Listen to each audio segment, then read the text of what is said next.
Hi, Ms. G, that's me. I'm Gail Guillemot. I'm the chair of the Literary Arts Department. We are thrilled that you are here to join us tonight to celebrate our wonderful senior writers. This is a great time to check and make sure that your cell phone is not going to ring during tonight's readings. It would also be super cool if you could try not to drop it while they're reading. It's super loud, and you heard Ms. Smith say yes. I know this is her pet peeve. Let's let her have an awesome time tonight. Don't drop your phone. One final note about housekeeping stuff. If a person is here reading their work, it's very nerve-wracking, and what makes it worse is if someone stands up and leaves in the middle, or comes back and distracts them while they're reading it. So if you do need to leave, if you can wait until someone is not actively talking, we would be so appreciative, and I'm sure our seniors would be too. Before we get started tonight, I wanted to thank a couple of people who are super special and awesome. Nadia Dowell is out there somewhere, made the program.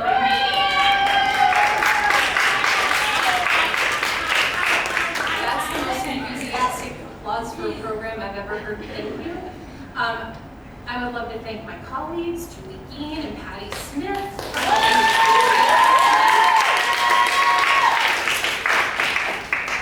And of course, Ms. Warren, back there in the booth. And we're also very grateful to our literary arts boosters who helped put this together for us. They're the reason that we have food and a cake and all the other awesome things. So I'm really grateful to them. I'm especially grateful to our booster president, Joanne Pena, who I think has not come up here at all. She's so silly. I have a present for her as a thank you, secondarily related to the boosters, and then I will stop yapping. If you're like, wow, if only I could support the Literary Arts Department, we are having an online booster meeting this Monday at 5:30. We would love for people to listen in and help us make some awesome plans for next year.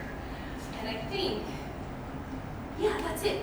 I'm going to invite Ms. Gein up here. Ms. Gein teaches senior project this year.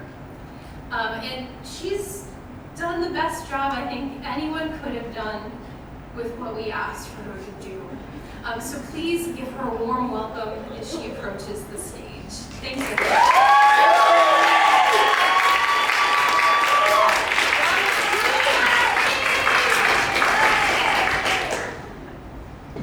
Welcome to Senior Readings. Thank you for coming out tonight. I'd like to say I am grateful for almost every moment I have spent in the classroom with these students. At the end of every year, I tell my daughter how much I'm going to miss the seniors who are graduating, how they are so special, etc., etc. And she tells me very dismissively how I say this every year. But this group of seniors really is exceptional. While they are the most irritating group I've ever taught, they are also wildly entertaining and incredibly talented. I'm proud of these seniors. When I look at them, and this goes for all of them, including the buffoons, I see wisdom, leadership, heart, and the energy to step into this world with new eyes and much needed creativity. I will miss them terribly. They are very dear to me. But it really is time for them to go. Our first reader is Madison Ingram. I have had the pleasure of watching Madison go from someone unsure about what she has to offer as a writer to someone who is strong enough to be a novelist. Someone whose books I want to read because of the wisp of heartbreak underneath the clear, strong prose, the ache of characters longing to connect, and because she writes superb descriptions of insects. Madison is also an excellent editor, and every student she has workshopped with owes her a gift card. Of Madison's poetry, Ms. G says, Madison is one of the bravest poets I have ever taught, with environments ranging from the interstellar to the deeply personal. It has been a blessing to have such a mature presence in the classroom all these years because someone needed to keep Miss G in line. So I would like to welcome Madison to the stage.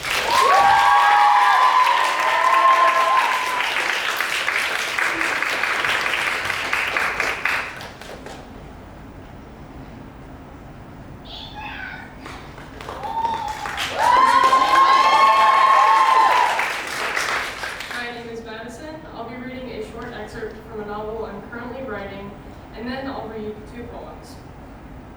The first piece is titled Preservation.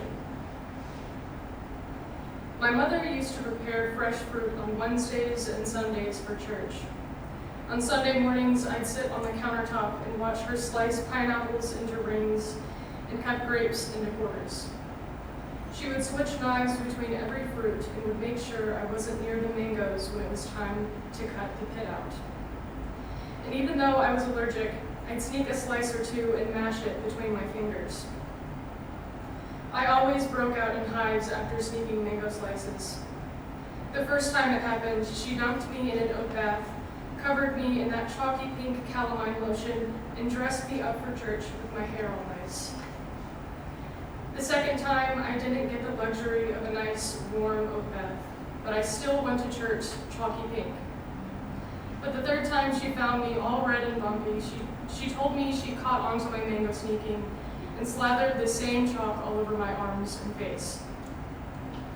Ellie, if you know you can't have mangoes, she sighed in the way she usually would, all airy and disappointed, then why are you taking them and rubbing them all over yourself? I shrugged and stared down at the hives as she wrung a washcloth out into the sink. I don't know, I said. Her eyebrows furrowed. You have a reason, Ellie. There's a reason for everything. My world ended when my mother died, but it was nothing compared to what my father experienced. It was sudden, her death. After her autopsy, the doctors told us she died peacefully in her sleep because of undiagnosed brain complications. Me being 11 meant that I didn't truly understand what death was. I had numerous goldfish drown on my bedroom carpet, a few pet frogs too, but I'd see new versions of my late pets hopping and swimming around when I went outside for a walk. Death was just a reset then, something that took my frogs out of their too small fish bowl and let them live with their aquatic friends in the pond across the street. My dad was like a statue for the first few weeks. He barely spoke about her, even at church when the pastor came up to give his condolences and all the church ladies started bringing meatloaves and potato salad to our house. He would just nod, shake hands with them, and give his silent thanks. I naturally sought out my dad for support, even when he was silent and statue-like. I'd come home from school and ignore my homework. He'd come home from work and ignore his emails. And we'd eat dinner and throw dice around, or he'd teach me different ways to shuffle a deck of cards. We eventually committed to longer games like Monopoly and a game of life, even though they took all night to complete. We played along until it was time to make his plastic people get married or have children, and then we'd switch over to Monopoly once either of us got too teary-eyed. Then, after I'd maxed out Boardwalk or Park Place and house pieces, we'd call it a night and declare the other a cheater. This, an unrelenting cycle of what I can now recognize as avoidance, went on for a few weeks. One night, instead of coming home and cooking pasta like he'd planned, he came home with a takeout box and told me to eat in my room and do my math homework. This was the first time I'd been allowed to eat in my room, let alone told to, and I was stunned he'd interrupt our evening routine over a 6th grade probability worksheet. I ended up doing the homework anyway, but when I came to the dining room to claim the thimble piece, he wasn't there. The only thing on the dining table were 2 paper plates and a wine glass. One of them was covered in residual crumbs and that overly orange pizza grease, and the other had Mom's usual order of 2 slices of pizza and half a breadstick. The wine glass was the only thing of Mom's that Dad touched. It was mostly empty and mostly clean, besides lip prints near the rim of it. one fleshy set of them, like it was downed in a single bowl. I found him hunched over in the garage, picking at a chunk of styrofoam with a ballpoint pen. He shoved the plastic brick over, unaware of my presence, and moved on to another. It made this sticky, squeaking noise on its way to the end of the work table. I grimaced but moved closer, unabashedly curious. The styrofoam had sewing pins coming out of it, at least 10 of them, all encasing an ugly, writhing little beetle. What was free of its legs squirmed and fought, and all my dad did was set a brick on top of it and pick up another sewing needle for his next styrofoam brick. The brick squished the needles through the foam, and the bug's movement came to a stop. In hindsight, I should have walked away, but I already knew I was in too deep when he snapped his fingers and pointed at the door, urging me out like a flea-infested dog. I was a stubborn kid, always going against my parents' words or pitching fits over trivial things like a Sunday hairdo. I felt guilty for being so opinionated, but my mom would always tell me that voicing how I felt and doing what I wanted, even when I was still figuring myself out, meant that I was strong, that when I grow up, even when she wasn't around, I'd be able to hold my own. Maybe that's why I would lather myself in mangoes, and maybe that's why I decided to cut up a plate of them.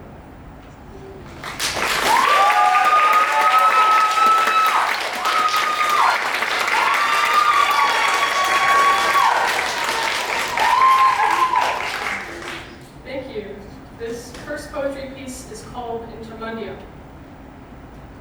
1. The sun wakes when you do. Lick rays from where wet lips meet tongue, savor with the same diligence, lacing teeth to root. Your lungs fill and deflate in paired breaths, bathed in oxygen, all wholly from the heavens, crimped to the hollow of your belly. Your abdomen photosynthesizes, feeds on glucose strung mid-air like pools of water on sticky silk webs. 2. Dawn basks in dew-dipped stars and moons. God says, look at me. Don't stare too far off. You writhe in what he has left you, fruitless bread and wine, apophysized, threadbare quilts of sunlight. What could have warmed you in the winter? He pinches your citrus skin, redded and soft, lapping the last drops of pale from your epidermis. 3. You're clad in nothingness, cold, choosing to be from void clusters and nebulas, dying to materialize from Adam's rib. He whispers, don't stare too far off where the stars collapse and burst into nothingness. Look at me. You were made in my image. You're soaked in fluorescence, braiding the intermundium where stars meet galactic belts. When the sun fizzles out, you wonder where God went.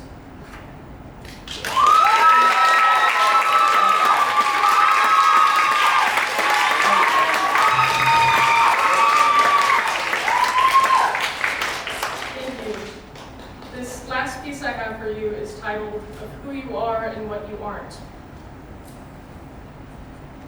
Of who you could have been, mourn her. Before the creak of wooden boards under wet carpet, who were you?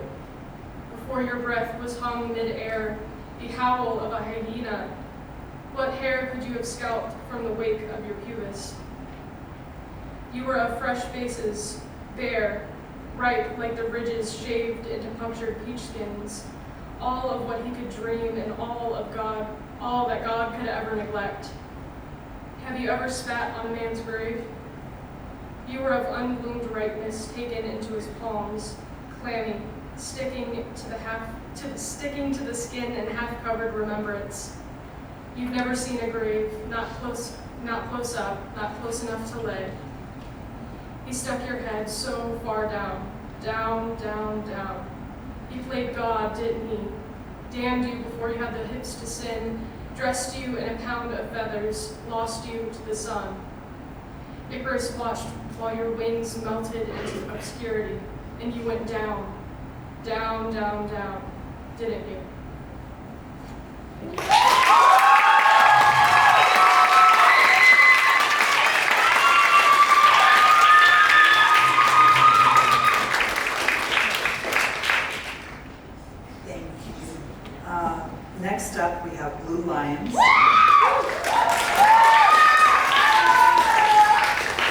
I do not have a single terrible anecdote about Blue. In the maelstrom of Senior Project, Blue is an oasis. We do not deserve Blue. Miss Smith says, Blue's nonfiction is lyrical, smart, and insightful. She brings a poet's ear for language and a curious mind to bear on her writing.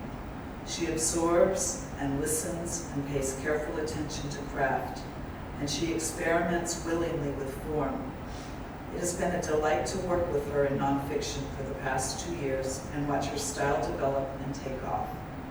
Miss G says, Blue's poems don't just describe heritage and relationships. They put the reader physically into those realms, and through imagery and inventive structures, an entire landscape of human experience. Let's hear it for Blue.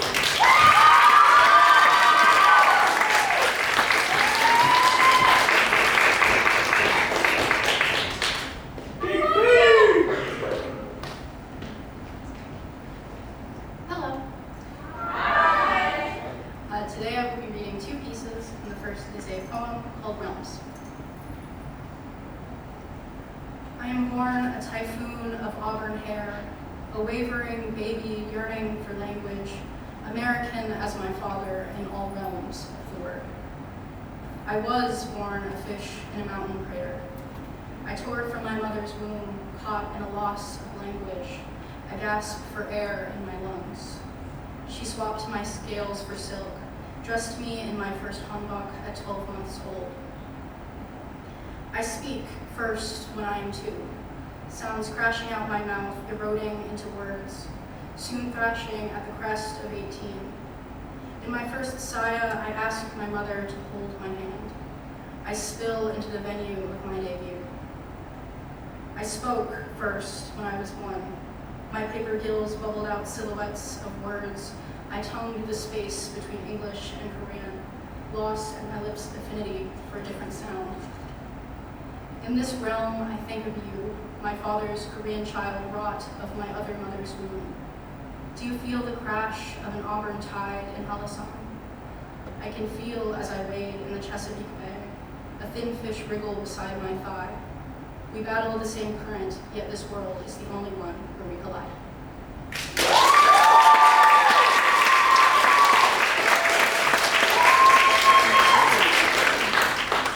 This next piece is titled A Survivor's Guide to the East Coast, and it is a nonfiction essay. 1. Pennsylvania. Feel like this is where you were really born, a place that your consciousness does not recall, but your body must have been, a womb.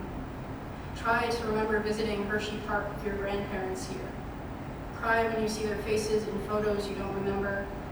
Cry more when you realize that you remember the Hershey Park mascots better than the lines and contours of your grandmother's face.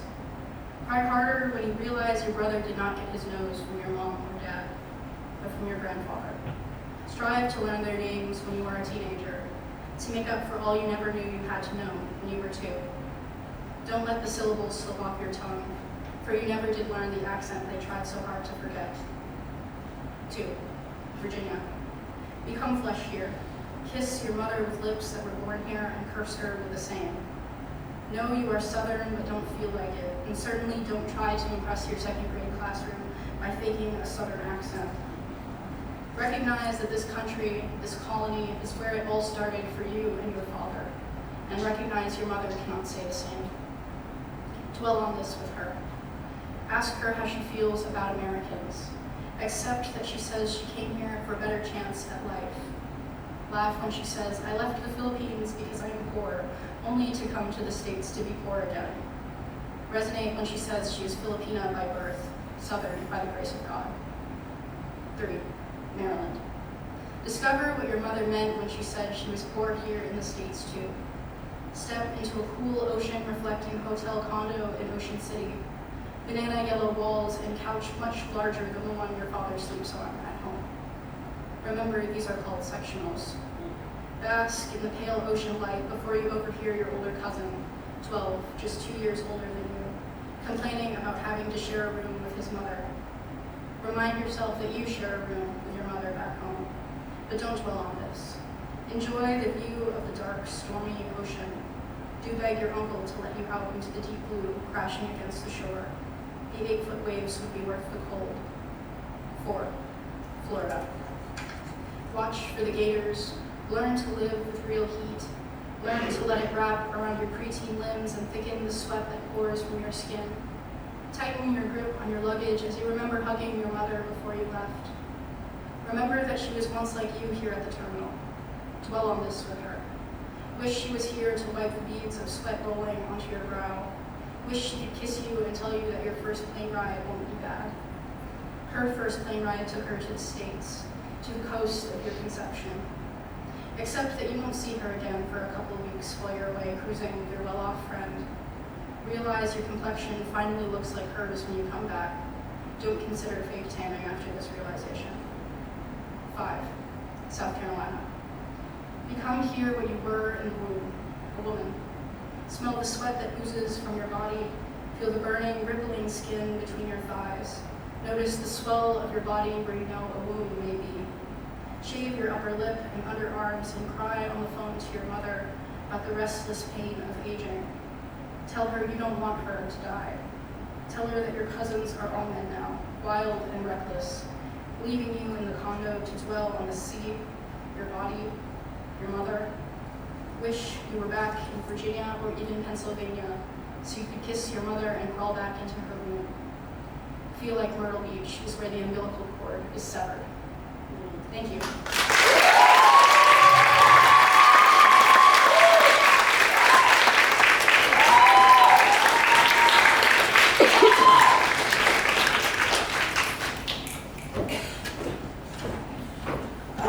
Next up, we have Janelle Brewton. Janelle has never caused any type of ruckus in the classroom. Ms. G concurs, saying Janelle spent most of the last 4 years behaving herself and quietly improving her writing. This year, in Poetry 3, she has had no choice but to participate because there are only 4 people in class. And it has been incredible to hear her brilliant analysis and feedback. Janelle's poems focus on great upheavals in history and in love. Janelle's poems are full of flame and ice. I imagine I will be repeating her iconic question, you know how a ghost doesn't have any feet? For decades to come.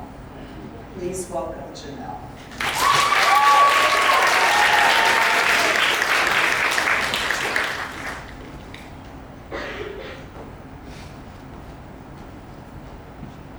Hello. Hi. Today I'll be reading a few poems, and the title of the first one is called Will You Come By, Virginia? If I lie down paralyzed like a mosaic set in stone, stuck to time, stuck within myself, will you come by and pluck the flowers that sprout from my grave? Can you feel me grasping at you, trying to reclaim what you stole? I slam chairs, rip curtains, rage ricocheting through hollow showrooms, desperate to gather the shards you have scattered in me. My reflection no longer holds still. It fractures in the glass, splitting into versions of me no one can recognize anymore. Snakeskin mirrors, each version shutting itself like it was never meant to stay, slipping out of identity too small to contain it. Will you let the shards tear through my heart with their teeth, hollowing me from the inside out? If I stood up stiff, like a painting impaled to your gallery wall, will you come by and let the frostbite gnawing at the canvas edges? Or will you stand among the crowd, watching, as they gather, as they whisper, as they celebrate the spectacle of my undoing?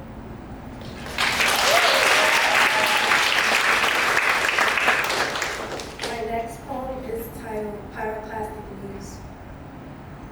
My heartburn corrupts me, leaving me worn, burning, unfinished.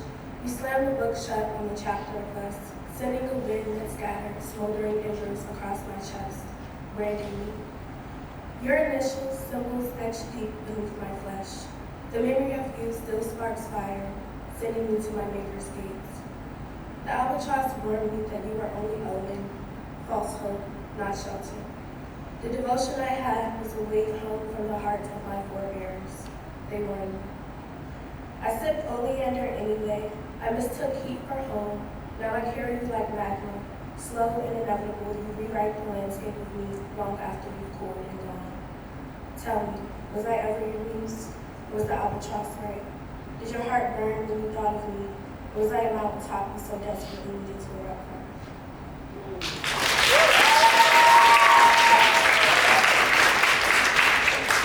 My next poem is called Eurasia. Nothing tangible reads legend. Civilizations rose on sand and breath, etched in chants, passed palm to tongue to wing. We built with stories, but we wrote them in smoke. Now the bones of empires lie beneath gold-tipped fictions. Ancient flames barked in the dark, only to be doused by the incompetence of men. History rewritten, but by those who feared its teeth. The ominous truth of life irks beneath. Shadows sprout from the unknown, feeding on what we forget and pretend never was. Statues fall, names blur, a whisper becomes scripture, and truth wears another face.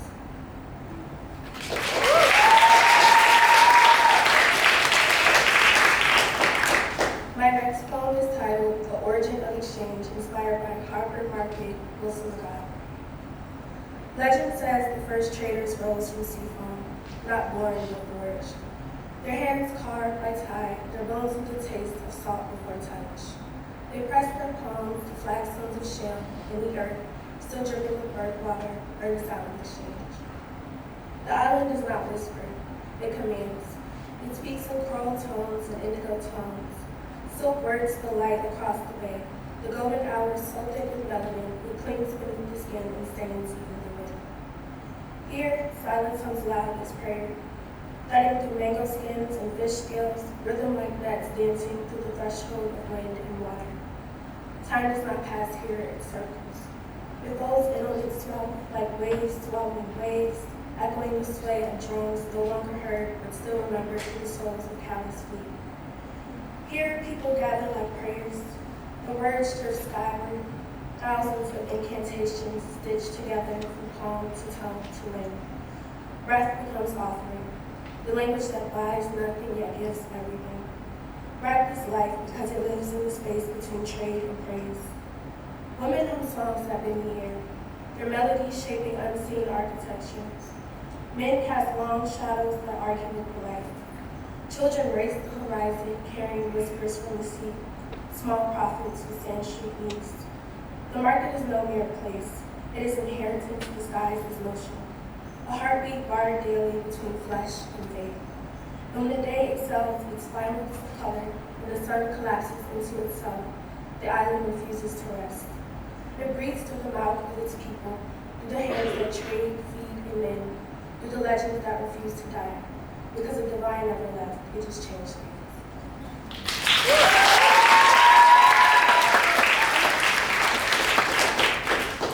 The last poem I'll be reading is called The Fallen, a prayer in motion. I came from silence after the choosing, still echoing with choices I could not undo. Grief clung to my bones like old frost, but something in me was drawn toward the water, not an escape, and release. I stand where heaven leans to touch the earth, where mountaintops break open and water begins its hymn. This is the fall line, not a place, a threshold the gods carve in silence, where stillness turns to surrender. My spirit voyaged here to learn the flow. Am I made of both the rock that resists and the river who knows what it means to let go? Tree limbs bow without breaking, wind speaks in tune, and like them, I learned how faith feels when it falls forward. Each step, a holy erosion. Grace smooths over the rocky, rough edges, exiling debris no longer needed.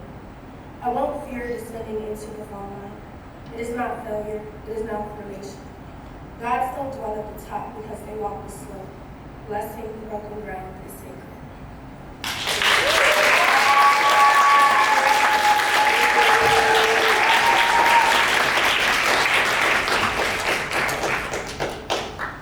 Okay, our next reader is going to be Fereday. And again, I do not have a single terrible anecdote about Mari. Mari is in the oasis with Blue, sitting peacefully under a palm tree knitting, with a cat in her lap. Miss Smith says in Nonfiction 1, Mari found inspiration in her memories. She brought to life moments with her cats, with her parents, with her childhood friends, and she was able to portray beauty and meaning in everyday encounters. I remember being especially impressed with her careful attention to details of setting. Of Mari's poems, Miss G says, Mari's poems deal with her life, her memories, her family, her losses, relating her experiences in grounded, accessible language. She can write a mean pantoum or 50, maybe 100. Without Mari, no one would have ever called me Gail, Dale, Ewant. Not that I blame Mari for that. Please welcome Mari.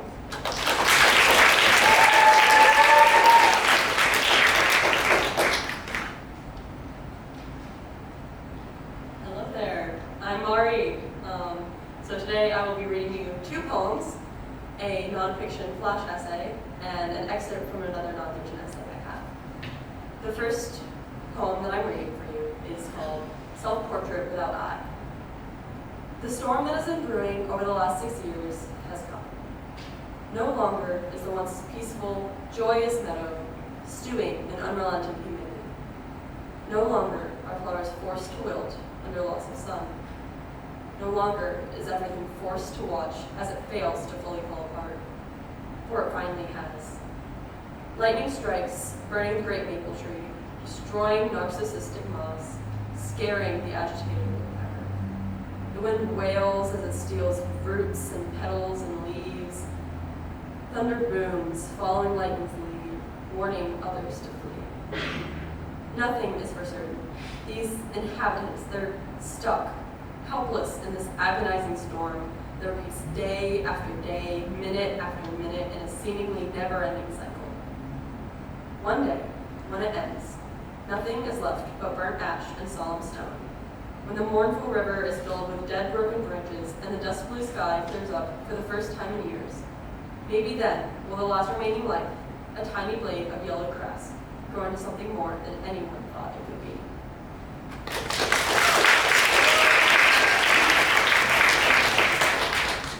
So my flash nonfiction essay is entitled A Moment Outside. The sun hits my face, warming my ice-cold hands.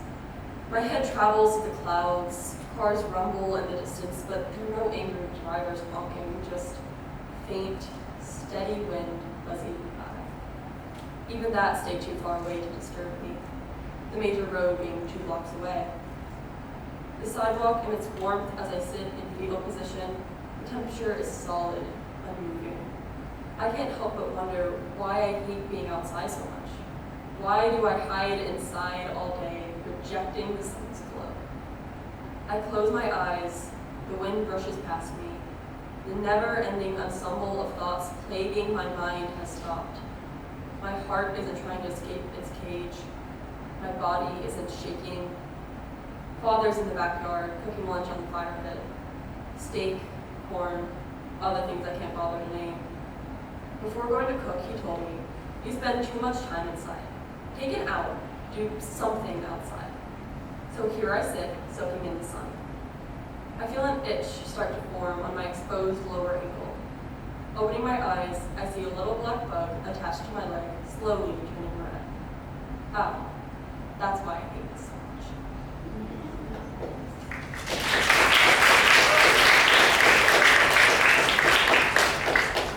My next piece is an excerpt from my nonfiction piece entitled Things Said at the Lunch Table of My Sophomore Year. I did not say all of these. They're mating again. In this essay, I will damn the pyromaniac who chose honey buns as the flaming vessel of defiance. Trigger warning, parents. The best thing that happened to me is him, Caesar, dying on the Ides of March. So yes, that does mean I watched you guys sleep for a short period of time. I love you to death, but I'm gonna beat the out of you. He has a finger thing. I'm not gonna blame this one on the Canadians. I could put thumbtacks on it and pew. Think about your bones. I'd be good with it. Kick off those shoes. Swallowing skills. I have plenty of swallowing skills. Old-timey riz. Hell, she's trying to riz me. It's not a good fit, but I do have life-threatening riz. How come you can turn it on better than I can? Lewis stopped speed dating. I wouldn't stalk him. I'm not getting out of my boulder for this. I'm a fruit. You're a cat. She smashed ass in the face with a mace. They unknowingly ate toxic berries.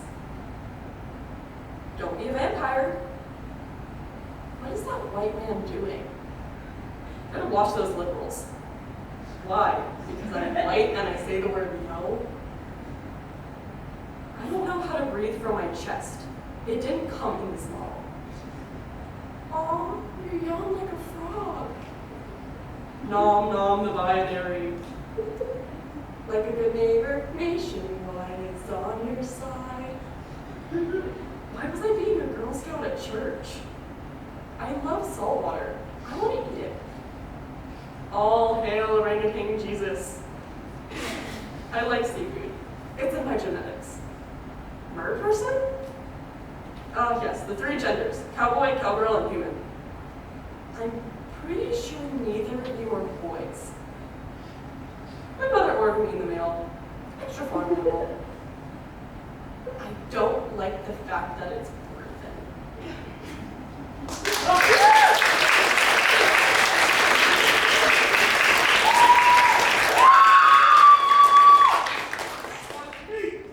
The last poem I have for you guys today is entitled Drunk on Memories. A line drawn in the sand, stuck in the crevices of my brain, heads filled with lies told from birth, opinions formed by stories once told to our grandmothers. They hold power. They shape the dull sands that creates who we are. The sand is molded by those periwinkle and maroon opinions and rain.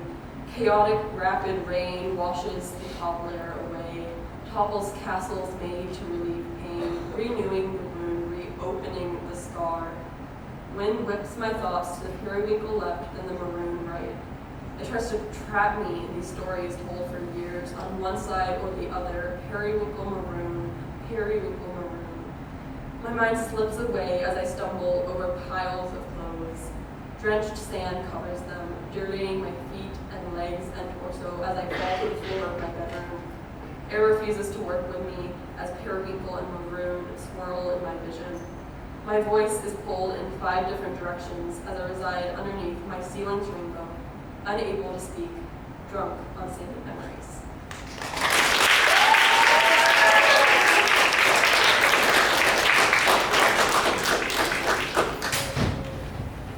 Okay, next up we have Zora Castellano.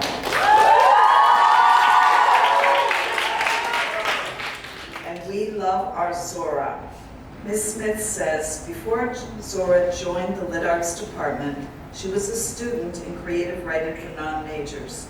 On her fiction portfolio, I wrote that I hoped she would consider taking more writing classes the following year because she has a great sense of language and image and a lovely writing voice.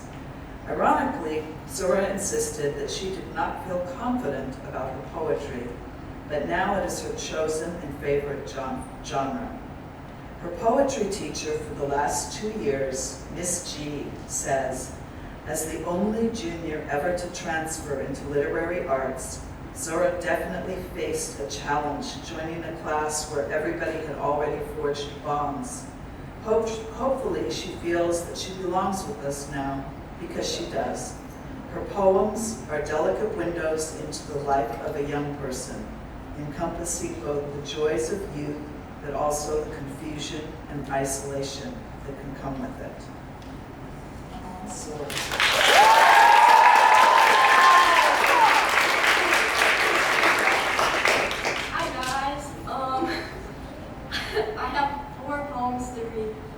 Okay. The first one is called To All the Girls I've Been. When I sleep, I dream of poems, of completing my assignments with trails of gold, cracked window panes, and otherworldly images in which I am a painter and my dream-filled brain is the canvas. My brush is my pen and my paint is my words, and I am nothing and everything at the same time, shining and falling until I sprout wings, flying like a seagull with a fresh-caught fish off the shore of Cape Cod, or perhaps I'm a star hung up in the sky night after night, or maybe I'm 9, scared to hit double digits and move out of the pond water green farmhouse in Vermont, or maybe it's me again, 50 and happy, looking back on current me writing this with a serene smile because everything worked out all right in the end. But maybe that's too cliche, and maybe I was never meant to paint with words, not a swan, seagull, or any winged creature, but a broken ballerina, and suddenly I'm back in time again. 12, red-faced and embarrassed, as the judges tell me my face isn't expressive enough for a better role in the Nutcracker. Maybe I'm stuck in this loop, now 13 and undeveloped, sitting in the car outside Richmond Ballet with my mother, begging her not to make me go inside, and the disappointment in her eyes is familiar. It's January, and 17-year-old me faces a lecture from my aunt who's crying. She says she doesn't know who I am anymore. Thank you.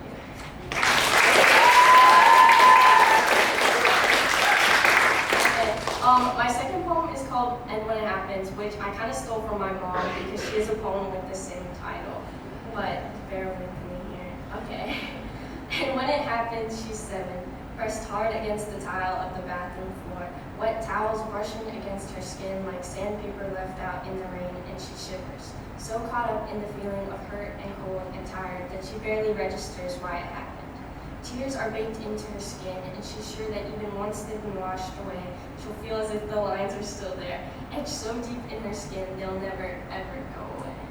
It's a numbness, a feeling made to torment a kid who doesn't know how to feel yet, or how to describe the feeling. She doesn't realize that the jump into the deep end of the pool just 10 minutes before is not the reason she still feels like she's drowning. Because when it happens, and it always does, she's hurt that the hurt still feels so new.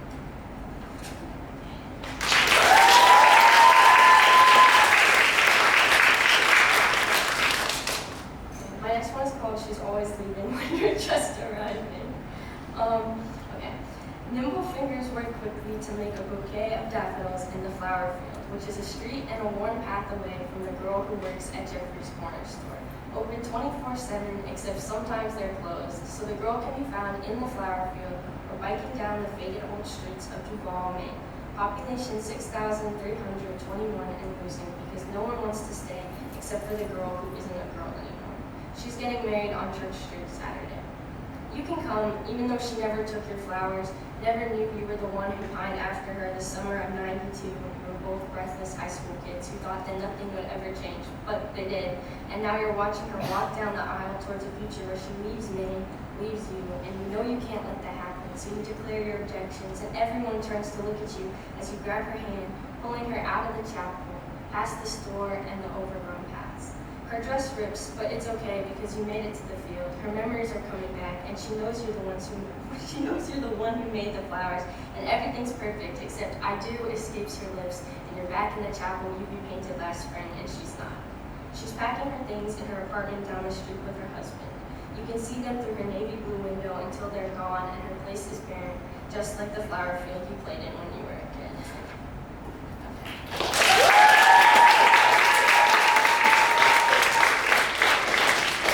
My last piece is called Unwanted, and the first line is credited to Marcus Wicker through his book, Maybe the Saddest Thing. Maybe the saddest thing is not your absence, but the silence that follows. A stillness, one that bounces off the walls of my room and the bed where you used to lie, messy curls splayed across the pillows as you'd sleep. It's neat now, faded blue cotton sheets tucked into the corners of my bed.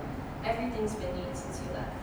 I've stitched together a picturesque portrait of the perfect apartment, one sewn out of freshly watered plants and multicolored shoes lined up in a row against the wall. The living room is clean now too, couch-free of the old textbooks you rest upon it, those countless nights we spent studying for your anatomy final. You never did tell me if you passed.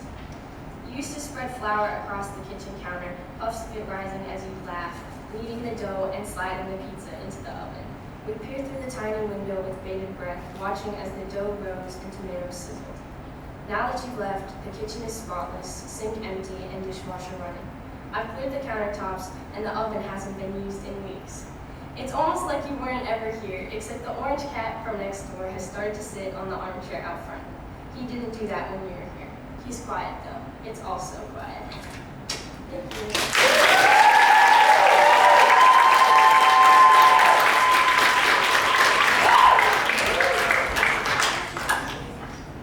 Thank you, Zora.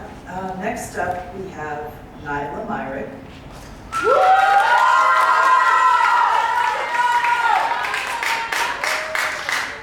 So Niala is a marvel to me.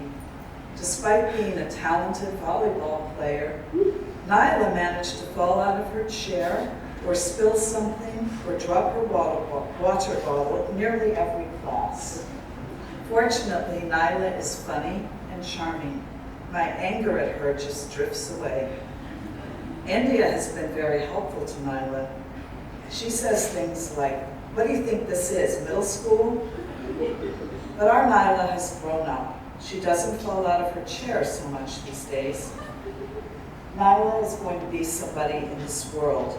She is a leader. She is bright. And tonight when she reads, you will feel her power. Miss G writes, Niala's poems are about connection or the search for it. The worlds in her poems are often coming apart at the seams, but she finds hope in them. She finds light. Sometimes she also finds Jay-Z, and that's okay too. The universe could use some more Nialas in it. Please welcome Niala.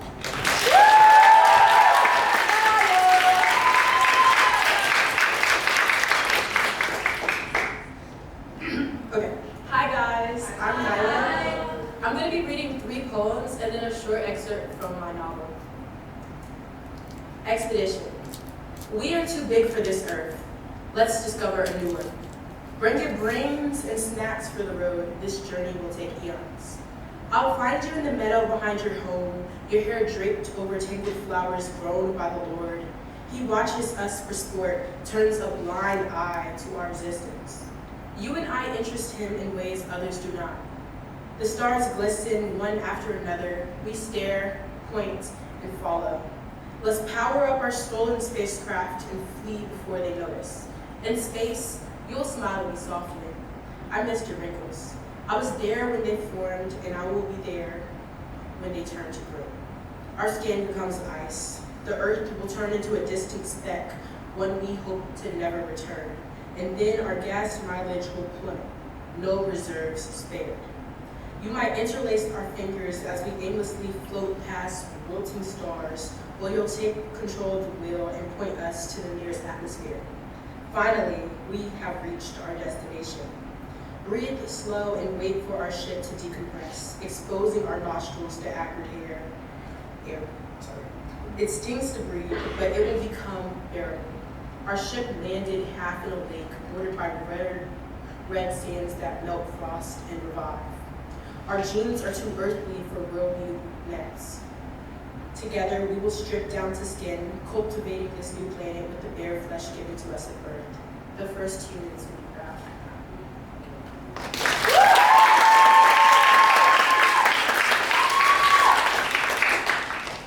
My next poem is titled Letter to My Future Self. Dear, if nothing else sticks to your smooth membrane of mush, always remember squirrels actually existed. They ran across gravel roads, darted past stalling trucks, scrambled up the trunks of trees, those brown giants with acid-colored hair. Tiny as they were, you once cried over their flesh sprawled on the side of highways. All you will have left to cherish are still imitations wielded in damp, crowded factories. Screws connected for hibernation. Their metal teeth miss out with ignorance. Real squirrels will be shunned. They are not for purchase, but if you can find one, try to help it cross the street, or make sure it sells well. You likely won't remember this, but flowers were once wild in their growth, mining hidden paths and untarnished forest floors. Petals are now deeply rooted under layered concrete slabs. Can your feeble brain handle that image? Are the memories too dual for your fading mind to grasp? Deal with it. In this growing world of metal and miasma, You were not allowed to run from the past. Clench your eyelids shut tight, tighter, and stare into nothingness until light dredges up. Follow that shine, bask in it. Once you're so charged, your skin turns to golden stars exploding. Spread your ashes across earth and fertilize this bare rock. Death will be the last request I have for you.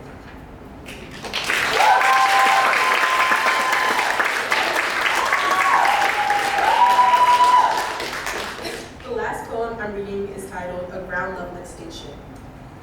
Why do you grow here? Petals of decaying bones, stamen filled with pus. Your lanky vines still carbon from our skin. You have the pleasure of life year-round, Montessori Japonica. There is no need to steal ours. The leaves of our plants are green and dance with the clouds. We are on first-name basis with the summer sun. With the first fall of snow, you coiled around roots, constricting hibernation until the rise of spring. This is not healthy for you or us. Your stems drill their way into our soil when our bodies are too frosted, too brittle to protect our land. Why do you grow here? We're sure there are forests willing to accept pale, detached organisms such as yourself.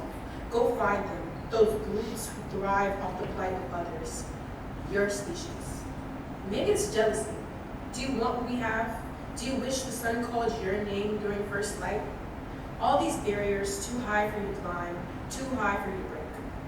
I will not question your growth anymore, Japonica. It leads me nowhere but Hedera helix, winding. My kind are tall and too rooted to yield to creeping vines. Your insecure blooms will eventually phase out. A ground level extinction.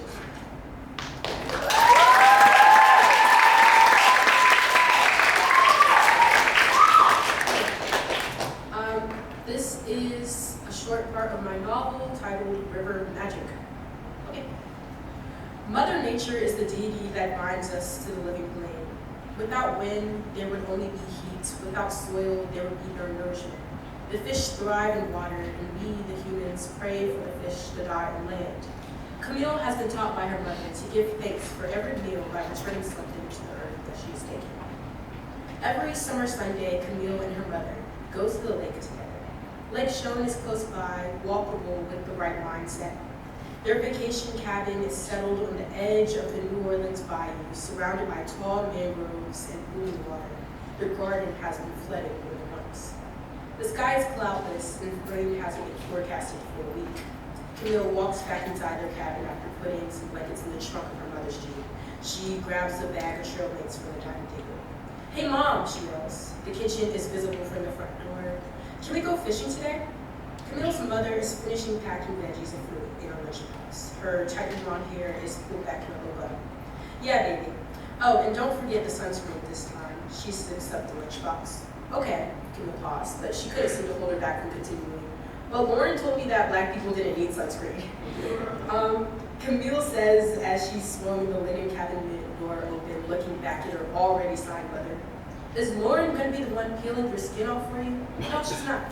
Just go do it, Candy. Sorry, Mom. Her mother goes outside while Candy goes back in her room. She skips into her bedroom with flailing arms and a song. She yanks through her drawers, not closing them all the way before finding her favorite fuzzy purple cover.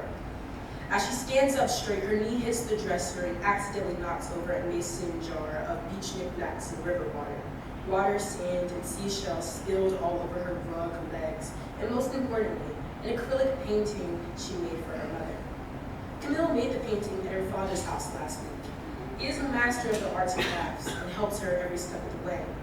It is beautiful with the 12-year-old's flair.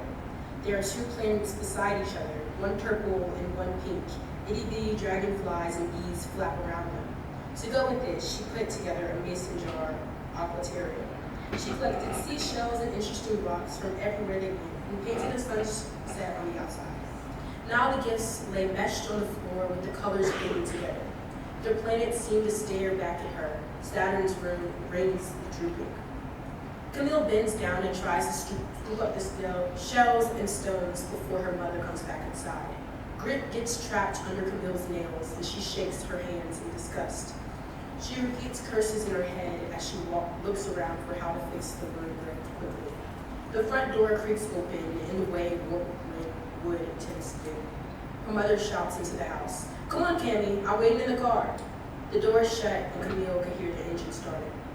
With a long groan, Camille grabs the jean jacket hanging off the edge of her desk chair. She throws it on top of the wet rug and canvas, deciding to deal with the mildewy consequences when they get back home. I'm done.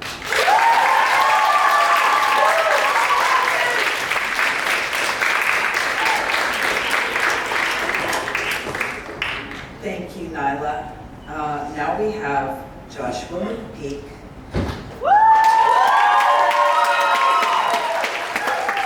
So Josh's intro is going to be a little bit longer than usual because I need to get some things off my chest. We all know Josh is brilliant.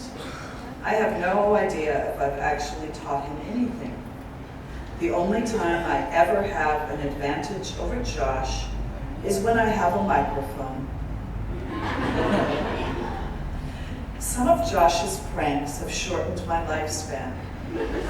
I have almost forgiven Josh because of his ability to write exactly the kind of fiction I'd like to read for the rest of my days. Talking about books or Faulkner or David Lynch with someone this gifted is more valuable to me than money, and comes close to making up for the time we were on the field trip, and he called my cell and told me in a tiny shaky voice that he had crashed into a parked car.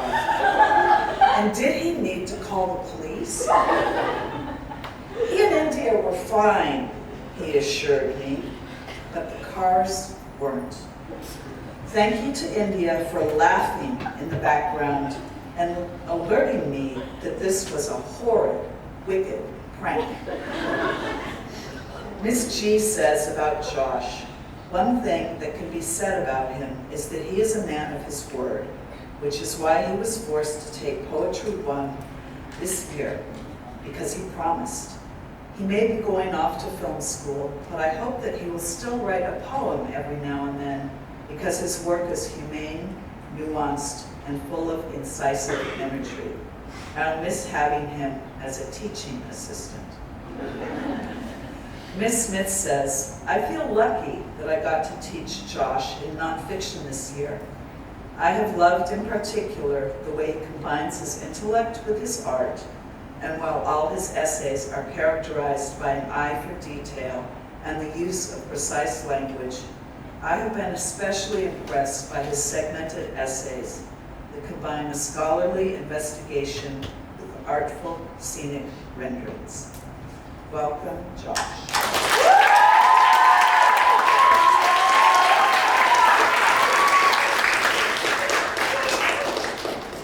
Hi, guys.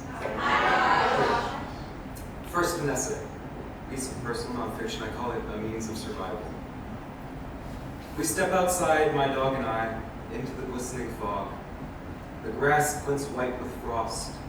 My dog wanders around the yard, nose pressed into patches of clover, until she catches the scent of the rabbit. This morning, the swift rabbit dashes from its hiding place, and my dog gives chase. I stand and watch. In the fog, both animals become blurs, legs tangling and untangling.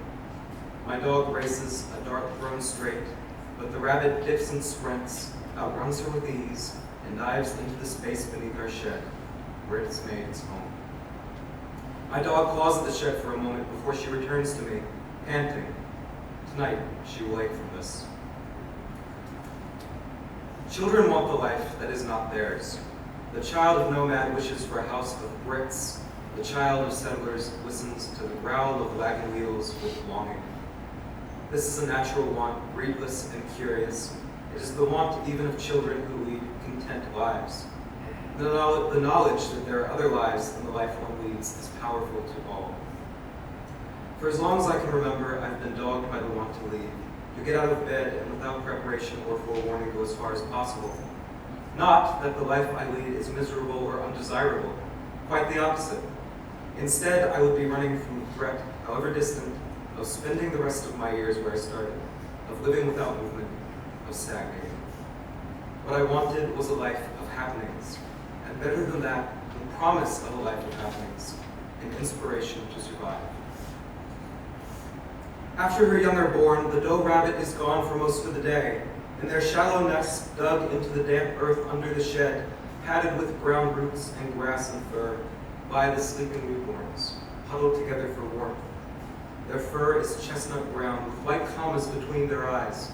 Their ears shiver at each sound. When their mother returns at dawn, she stretches against the curve of her den. Her children nurse. They are safe. When I was younger, I sought out anything that could cut my forming roots and promise me a life of happenings. What I discovered was an entire world, the world of reading and writing, the world of literature. There I felt at ease. In stories there were beauties and horrors and mysteries, fortune and misfortune, and best of all, nothing was misused or wasted, not a day spent without incident. I gathered books around me, piled on tabletops and scattered on the carpet. I read instead of sleeping. I read with religious devotion. I read as someone lost in the woods consults a map and a compass.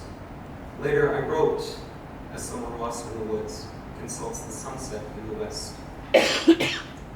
After a few weeks, the young rabbits open their little eyes wide and play about the nest. They run big. They leap clumsily.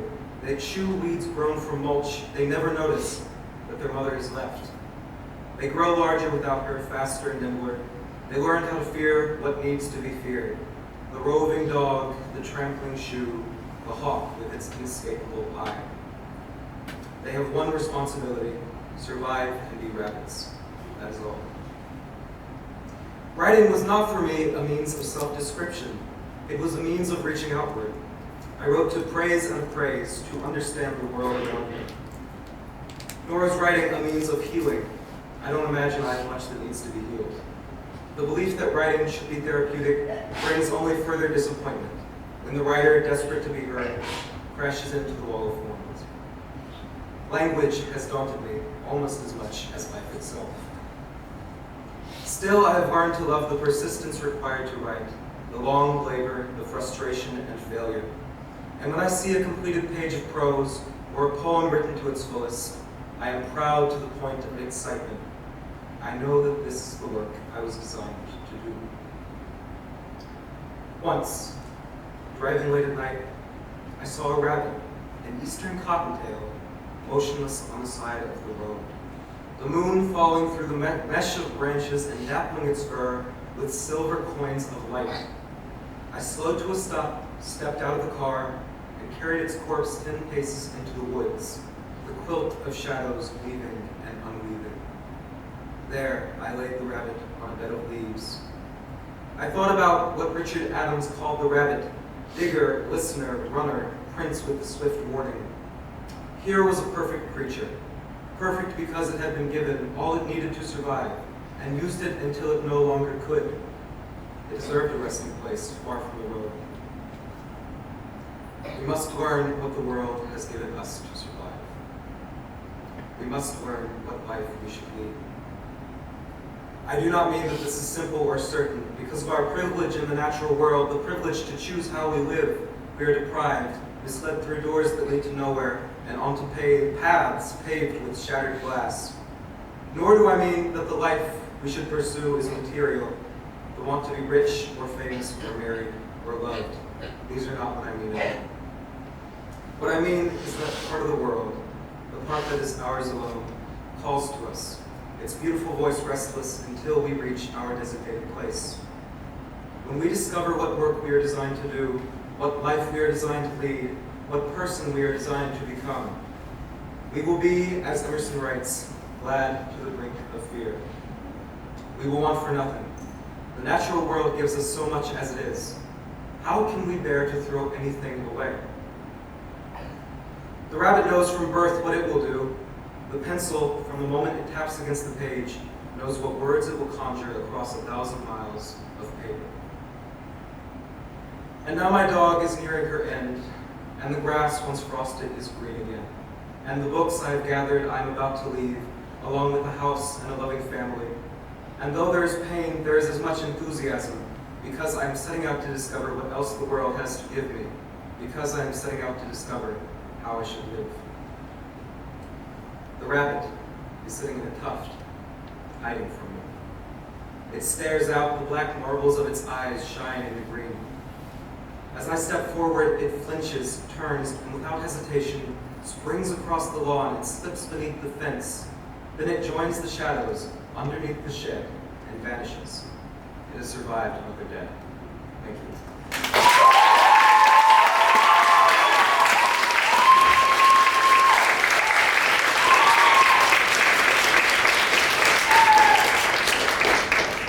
Now I have a poem, so forgive me. It's a haiku, I call it heaven. Mist is gauze. Above the pond, it clots a bleeding sky. Thank you.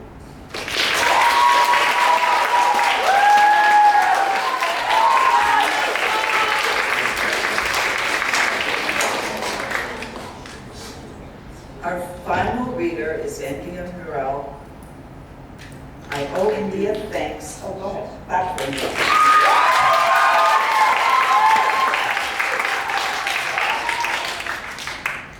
I owe Endiya thanks for being someone who tried with all her might to keep Niala in line long after I gave up. Their friendship is something very precious, and honestly, it could make me cry. It's beautiful. And this is largely due to the fact that Endiya is a lovely human being.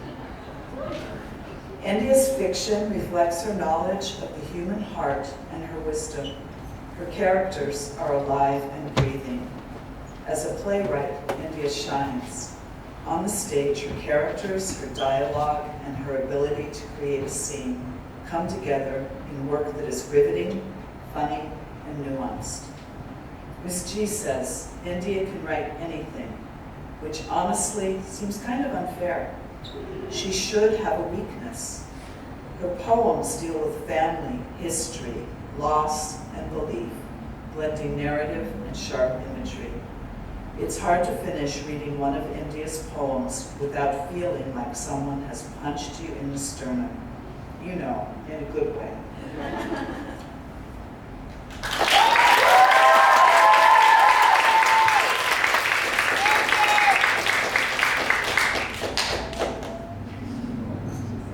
Hi guys. Hi. Okay, I'll be reading 5 poems. Fungi, not fungi.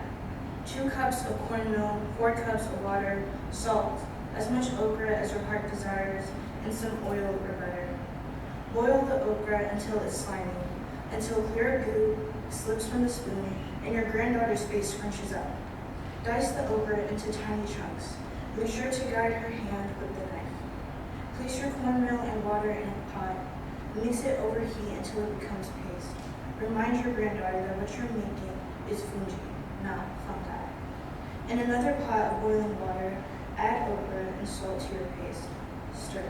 Tell her a wooden spoon is better than whatever plastic the states have to offer. Wood is sturdy and strong, and we have been using it for hundreds of years. Have her stir until the spoon won't leave the center, then have her taste. Is the grain still evident? Is it smooth across your tongue? No? Then add more water. Stir some more, take the spoon from her because her arms have yet to befriend tradition. When the paste is smooth, when it glides across your tongue, and your granddaughter asks, Nana, is it ready yet? You tell her the best part is soon. Lather the bowls with oil or butter. Scoop the paste in and shake. Shake the giggles out her little body. Shake until the boredom of mixing vanishes. Shake until fungi becomes the round shape of her cheeks. Look down at your granddaughter's bright eyes and remind her she is the future of this. Then plate it and eat.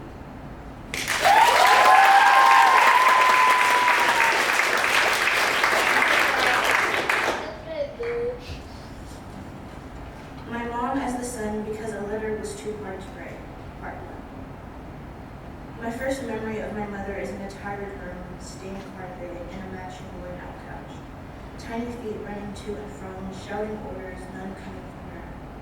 She sat like a great celestial body, the air around her stopping to praise, the sun delaying its set to adore, and on the floor before her as the dim moon was moving.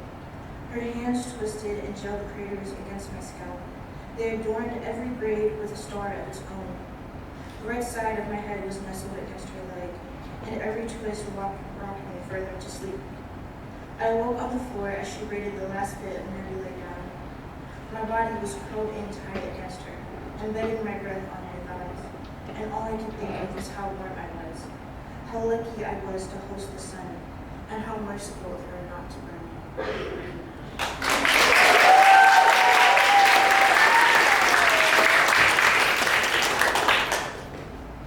My father is an unknown species, but I'll pretend he's a migratory bird. Sleep not with an albatross unless you wish your dreams to fly away. Anthony T.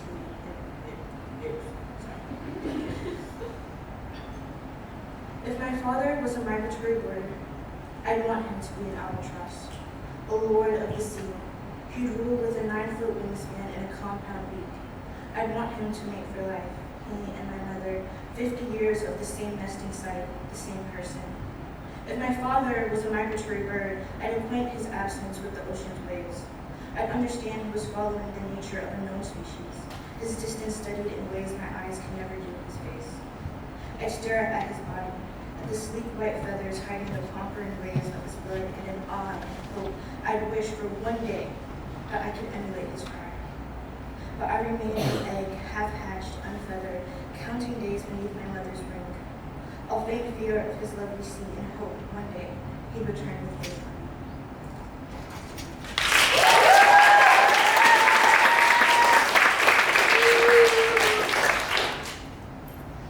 The woman at church sang, "Without colonization, what would you be?" A.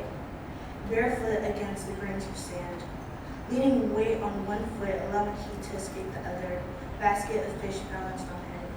You sneak out of your savage hut at night and glance up at the sky, ignorant to God. You look past him and towards the stars, believing their shine means more than his holy words.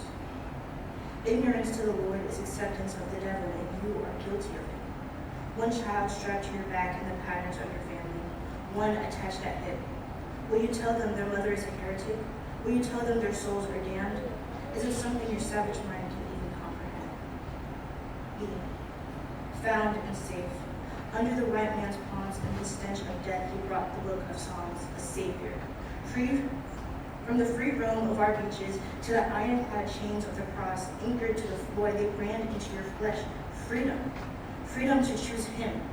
You look up to the sky, past your tears, you no longer see the stars shine, but you see him in all his glory. You become deaf to the ocean's cries. Instead, you welcome the leather whip of salvation across your back. Feel God's eyes down on your battered body and smile. Oh child, to work is to serve, and every successful sugarcane harvest is a verse well remembered. Now sit amongst the congregation. One child asleep in the pews, the other swaddled in your arms, and you tell them their mother is saved.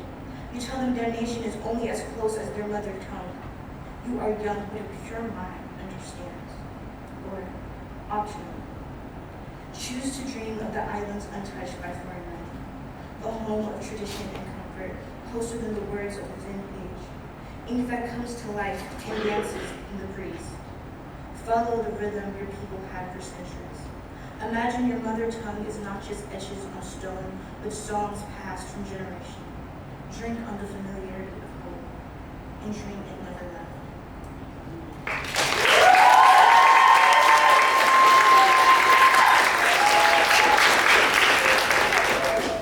For my last poem, a poem of the past. If I wrote a poem of the past, I'd start with slavery. The selling, the harbor, rocking ships and rotting flesh, some sailors, their wandering hands and pale skin, thieves. And then the port where they will sell, the death, the separation, the stress that will kill the sailors' mulatto children, saving them from birth. At least 2 stanzas about labor, the whips and welts, more hands, slavers, their own kind, others too. I'd write about the shades. The mulattoes, the grifts, a quadroon and a half-breed, never white, but blessed with seed not black, something in between that is still not claimed. I dedicate a stanza to the free ones, their happy marriages which bred joy and rich skin that bore fighters and revolutionists and segregation advocates. But if it were traditional telling of the past, I'd stop at equal. at the degradation of white neighborhoods, at the ruin of their education, at Ruby Nail Bridges and her fluffy plaid skirt. But it wouldn't be a traditional poem. So I'd write about the king who marched, gathered, and preached the freedom of colors, the idea that we could one day be a people. I'd write the past up into a small hospital in Cobb County, a single mother and her wandering partner, up until my first cry.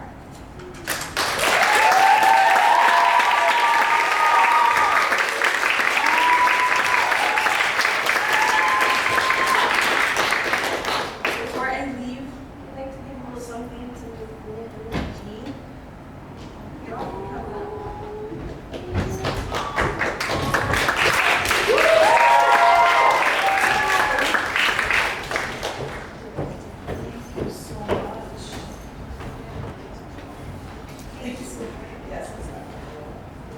And if it seems that Miss Smith is deprived, we gave her a retirement party, so. All right, thank you. Thank you so much for coming and hearing these incredible seniors read their work.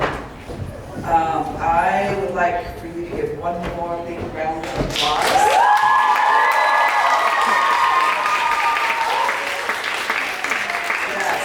And now we are going to invite all of you to come to the cafeteria and have some dinner and cake and all of that good stuff. So let's go. Thank you.